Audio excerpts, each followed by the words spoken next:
Hi guys, this is Vidur. I'm a senior systems engineer in Juniper Networks for Mist Wireless, and today we will talk about the location services offered by the Mist systems. Okay, so this is the Mist dashboard, as you all know. We're going to talk about how the APs are using the inbuilt 16 antenna for BLE array, and they execute use cases of location services on the ground, and where to look at, and how to configure it, and how to go around the dashboard, and understand more of it. So this is where you want to be. Go in the location tab and click on the live view. This is where you upload a map, and this is where you proceed. In my other video, I've already explained how to upload a map and add zones and beacons, so I will paste the link of that video in the description. You can go through that and understand more on it. So I'll click on the office map. This is where this is when I open the map, and this is how it looks like. Okay, so first of all, to begin, Mist is the only platform that talks about, or that shows, these 5 6 vectors in a single pane of glass: the app clients, the Wi-Fi clients, the unconnected clients, the BLE clients, and the assets. We'll talk more about these, but this is the only platform that talks about, or that shows, all these vectors in a single pane of glass. Okay, now Mist access points have 16 antenna for BLE inbuilt. Okay, it's an array of directional antenna which takes care of all the location services around, and we do locate on Wi-Fi as well. But if you want to have more accuracy, of course, BLE is the way to go now. So I'll talk more about these things. So how I reached here is through this hamburger icon on the screen. I'll click on. I'll just zoom in a bit so that you see where the icon is. And if I click on this, I will get to this particular page. Okay, now what are app clients? App clients are all the clients which are running the mobile SDK of Mist inside their application. Now, for example, any vendor that has, let's say I have deployed my Mist systems, Mist wireless in some sector, that's a retail sector, and they already have their application running. So if I install the Mist SDK inside the application for multiple use cases, we'll talk more about that. Now all those clients can be checked in the app clients tag here. So the Wi-Fi clients, we all understand, any client on the Wi-Fi will be marked under the Wi-Fi clients. Unconnected clients are the clients which are not connected on the Wi-Fi but really probing. What it means is, if you go home and you turn on your Wi-Fi on your laptop, you click on the Wi-Fi button, you see 10 SSIDs being broadcasted, right? All of those 10 SSIDs are not from your router, correct? They are not. It is not from your access point at home. But you're also able to figure out the SSIDs broadcasted by your neighbors.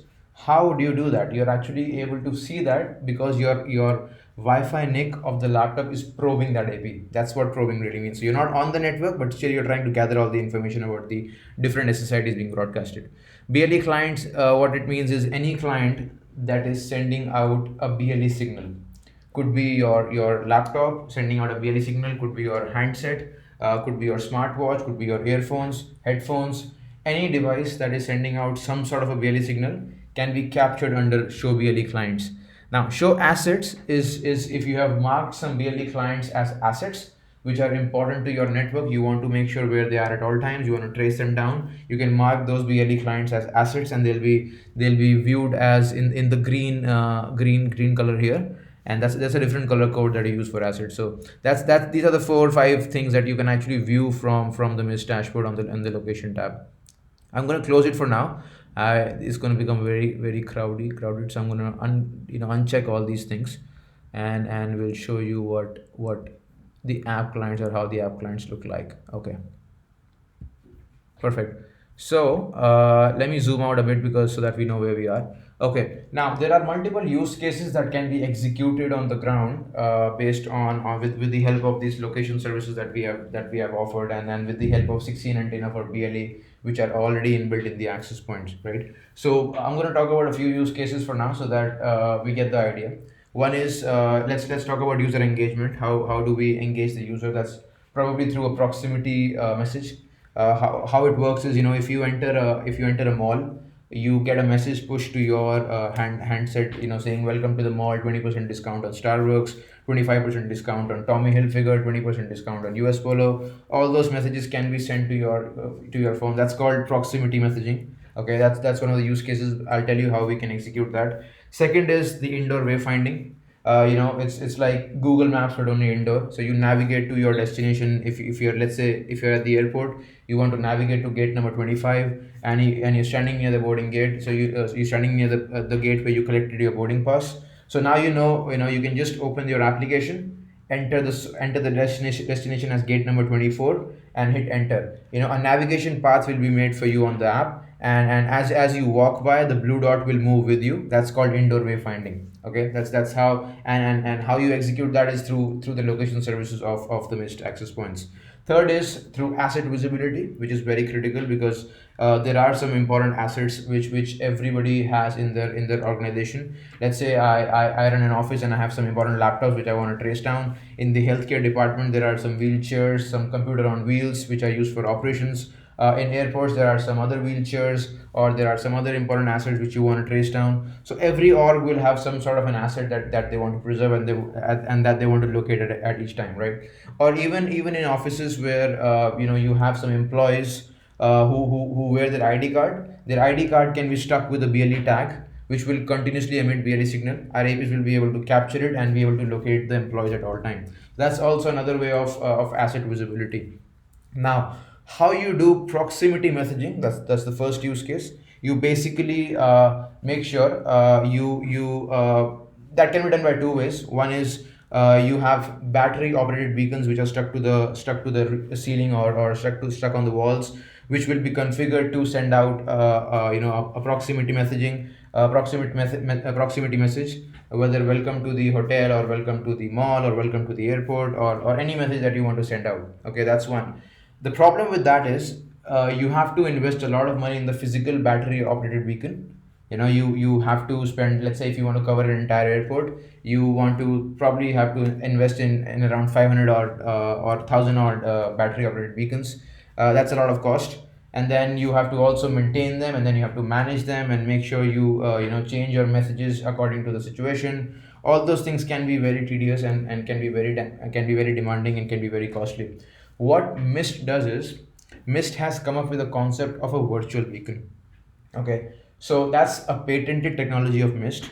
How it works is, it will utilize the 16 antenna for BLE inside the AP, and will create a virtual point on the wall or on the ceiling for you, and you can configure it to whichever method you want to configure it with.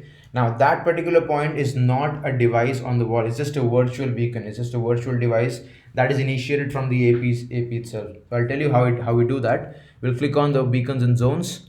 Once I do that, I get an option to add a virtual beacon. Once I click on that, this is my virtual beacon that has come up. Okay, so I can drag it here, and I can do a quick edit here. Okay, the name could be let's say test beacon, and message will be welcome to Mist, and I can give the transmit power as, let's say, this much, and I will do a save. Now what I did was, I actually just I'll just zoom out a bit. Okay, so what I did was, I actually configured that particular beacon, created that beacon with just a coordinate on the wall, and I created that, and I configured that with the message welcome to Mist. Okay, this is my test beacon. Now what I can do, if I want to understand and see the coverage of that beacon, I need to go, I'll just save this for now. Okay, and I can go in the hamburger icon here. I'll just zoom in a bit so that you know what I'm talking about. I'll click on the hamburger icon here, and I will select show virtual beacon coverage here. I'll check that, and now I should be able to see the beacons coverage here. Okay, fantastic. So let me quickly zoom in a bit so that you are able to see my beacon, and I'll click on beacons, select my test beacon, and there you go. This is the coverage that I've selected. This is the beacon, and I can do a quick edit and increase the power level if I want to. Now that particular message, welcome to Mist, will be heard by all the clients in the vicinity of this circle, or in the vicinity of this coverage area. That's how you create a virtual beacon. So instead of buying a physical discrete beacon, you can just use the Mist AP itself and create a virtual beacon from it on the wall, and you can execute the same use case without any extra money, right? Now that is the benefit of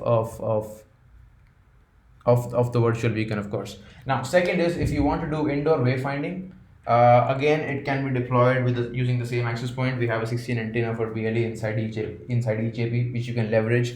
And as and when the client walks, the client will be running an application in the mobile handset. Of course, if you're using if an airport is deploying this kind of use case, then there'll be an application of the airport, right?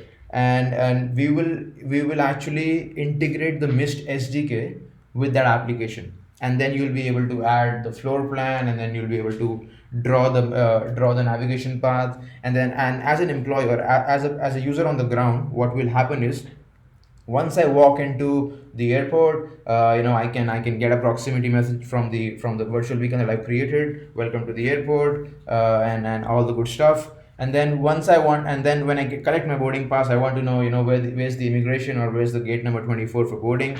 I can just open that application, which is already there with the Mist SDK, and I enter, my destination is gate number 24 or immigration center, and I click enter, or I hit enter, and then I'll be able to, there'll be a navigation path inbuilt into my application, and which will guide me step by step to, as to where exactly I have to walk. Now, integrating the application with Mist SDK only means that we are giving it the ability to talk to the cloud. Okay, so now as and when the client walks, now understand it, as I'm walking, the APs in the roof, or the APs mounted on the roof, are able to see my Mist SDK, right? So as I'm walking, the APs are, so my SDK in the phone is able to listen to 3 or 4 APs at a time, right? Now my SDK in the phone will talk to the cloud and tell the cloud that, I am able to listen to these APs at this much signal, and the cloud will calculate the location through using all those parameters and send the blue dot back on the phone. Now, which means as in when I walk, the blue dot will accurately move with me, and will tell me where am I going, and do I have to take a left turn or a right turn after this. And that is all done with utmost accuracy because of the 16 antenna for BLE that we have in each AP, and it forms an umbrella on top and gives location accuracy to 1 to 2 meters, right? That's really accurate. Okay, that's the other use case. Now the third use case is asset visibility. Now in the asset visibility, the principle gets reversed. In asset visibility, if you talk about in indoor wayfinding, the APs were sending signals and the Mist SDK were listening to it, right? Now in asset visibility, the client which is using the BLE tag, or the asset which is stuck with the BLE tag, is sending the BLE signal, and the APs are receiving it. Okay, now that is how the asset visibility works. Now if as and when the BLE signal is the asset is stuck with the BLE tag, is going to chirp the BLE signals every sub-second. The APs will be able to listen to the signals coming out of the BLE tag, and will be able to do location tracking just fine. That is seen through, under assets. If I click on assets here, I will be able to see some assets already in the live view in this particular office right now. So these are 2 assets which are already there right now at the moment. So these are the three principles, or 3 use cases that are very commonly used. One is the proximity messaging, which we do through a virtual beacon technology that's patent to us, patent to Mist. Second is we use indoor wayfinding, that's indoor navigation, that's like Google Maps but only indoor. Third is the asset visibility, which is very widely used right now. Now very important point, guys. So for proximity messaging and indoor wayfinding, you need an application on the phone, right? You need to have an application on the phone, whether it's made by which the org already has. Let's say you deploy for some XYZ org, they should already have an application. If not, you can engage with the Mist team. We partner with a lot of other companies outside. We can have the app built, and this can be executed very, very easily on the ground as well. So for proximity messaging and for indoor wayfinding, you need a mobile app. But for asset visibility, you do not need any application, because the signals are sent out by the BLE tags, which are stuck on the asset, and the APs are listening to it, and they're in the receive mode at that time. Perfect. So okay, I think that's what I wanted to cover on the location front here. But what I want you to get out of this video is that Mist is extensively using the 16 antenna for BLE for very accurate location tracking. And every AP that MIST has right now, I think I think in AP32 there is that's only Wi-Fi capable. AP32 does not have BLE antenna for 16 antenna for BLE. Apart from that, AP33, 43, 61, 63, 41, every AP has 16 antenna for BLE as well. If you only want to use Bluetooth and not Wi-Fi, then we have something called a BT11 box as well, which is only there for location tracking. And if you don't, if you already have a Wi-Fi network deployed and you don't want to use the you don't want to deploy a new Wi-Fi, and but you do want to have a location services, you can use the BT11 box and achieve that as well. Okay, thank you so much, guys. In case you have any questions around location, just drop a message in the chat, and we'll be more than happy to address it for you. I hope this was helpful. Thank you, guys, and you have a good day.